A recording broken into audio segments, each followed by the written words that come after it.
Hello friend, how are you? कैसे हैं आप लोग? तो देखिए महाजनको में अगर आपने इंस्ट्रूमेंटेशन से भरा है असिस्टेंट इंजीनियर या जूनियर इंजीनियर के लिए, तो आपको ऑफिशियल सिलेबस पता ही चल गया होगा। मैंने लास्ट वीडियो में बताया था आपको। जूनियर इंजीनियर और असिस्टेंट इंजीनियर के हम लोग आज बात करेंगे कि आपको किन टॉपिक पे ज़्यादा ध्यान देना है, ठीक है? और क्या स्ट्रेटेजी आपको बनानी है और किस तरह की बुकें आप लेनी है और कौन सी बुक को प्रेफरेंस देना है। तो देखिए जूनियर इंजीनियर की बात करें तो ये हमारा जो ऑफिशियल सिलेबस था ये आप लोग जानते ही हैं। Network and system, analogue electronic, digital electronic, sensors and industrial instrumentation, measurement control system. इस तरह करके इलेक्ट्रॉनिक डिवाइसेज एंड सर्किट पे ये खत्म होता है। लेकिन आपको इसमें संशय करने की जरूरत नहीं है। आपको केवल इंपॉर्टेंट चैप्टर देखने हैं। इसमें इंपॉर्टेंट चैप्टर कौन है, जहां से पिछले 10 से ज़्यादा सालों से क्वेश्चन उठाए गए हैं।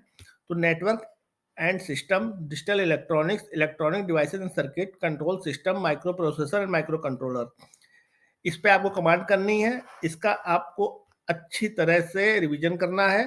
आपने अपने जो भी आपने बीटेक किया है, डिप्लोमा किया है, उसमें आपने पढ़ाई होगा तो केवल इसका रिवीजन करना है, ठीक है?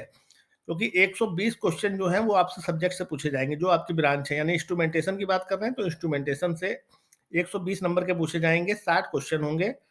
तो अगर 120 में आप मोर देन 50 अगर ले आते हैं तो आप अच्छा स्कोर कर सकते हैं। और रही बात नॉन टेक्निकल, जैसे इंग्लिश लैंग्वेज का 20 नंबर का आएगा, रीजनिंग का 20 नंबर का आएगा, एप्टीट्यूड का 20 नंबर का आएगा, टोटल 60 मार्क्स का है।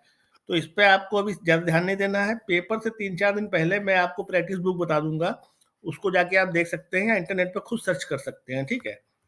अब असिस्टेंट इंजीनियर की बात करें तो ऑफिशियल सिलेबस आप लोगों को पता ही है। Electricity and magnetism, network signal and system, analogue electronic, digital electronic, sensors and industrial instrumentation, communication, electric circuit and machine है, कंट्रोल सिस्टम है, एनालॉग एंड डिजिटल सर्किट है।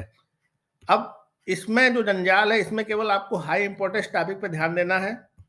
हाई इंपॉर्टेंस टॉपिक जो है एक्सपर्ट के द्वारा निकाले गए हैं पिछले 10 वर्षों में, जहां से ज्यादा क्वेश्चन पूछे गए हैं और जिनकी ज्यादा प्रियॉरिटी रहती है।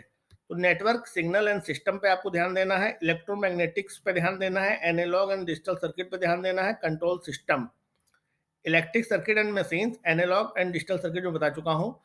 तो इन 5 टॉपिक पे आपको ध्यान देना है। इस पे कमांड बनाएंगे तो 120 में आप अराउंड 60 प्लस लाने की संभावना आपकी बन सकती है।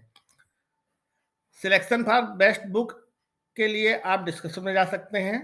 एक्सपर्ट के द्वारा सारी बुक्स हैं और जो आप पढ़ रहे हैं, जो आप पहले से तैयारी कर रहे हैं तो और भी अच्छी बात है। थोड़ा गाइडेंस के लिए बहुत सी गाइडें नीचे दी है, मैंने डिस्क्रिप्शन में दी है। आप वहां से जाके डायरेक्ट लिंक पे देख सकते हैं।